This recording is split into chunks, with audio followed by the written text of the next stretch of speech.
আসসালামু আলাইকুম সুপ্রিয় শিক্ষার্থীরা, অবশেষে আমরা দেখতে পাইলাম যে এসএসসি পাশের হার কত। দেখো, পাশের হার কিন্তু সর্বনিম্ন অর্থাৎ ৬৮.৪৫%। জিপিএ 5 পেয়েছে ১,৩৯,০৩২ জন। তাহলে দেখো, এই যে তোমরা যে দেখতে পাচ্ছ, যে স্ক্রিনে দেখতে পাচ্ছ এখানে যে মাত্র শিক্ষার্থী পরীক্ষা দিয়েছিল ১৯ লাখ শিক্ষার্থী, সেখানে পাশের হার ৬৮.৪৫ এবং জিপিএ 5 এত পেয়েছে। এবং জিপিএ 5 কিন্তু কম এসেছে এবং সেই সাথে পাশের হারও কম এসেছে।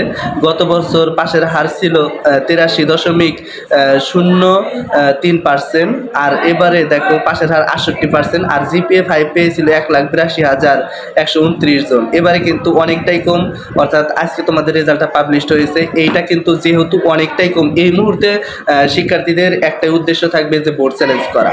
বোর্ড চ্যালেঞ্জ করলে হাজারো শিক্ষার্থীর, লাখো শিক্ষার্থী, তাদের কিন্তু বোর্ড চ্যালেঞ্জের রেজাল্ট পরিবর্তন হবে।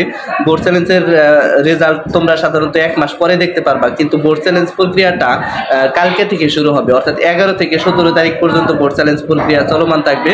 অবশ্যই তোমরা বোর্ড চ্যালেঞ্জ করে নাও। বোর্ড চ্যালেঞ্জ কীভাবে করতে হয় এ নিয়ে ভিডিও আসবে সামনে, অবশ্যই ভিডিওটা দেখে নিও। ধন্যবাদ সবাইকে, আসসালামু আলাইকুম।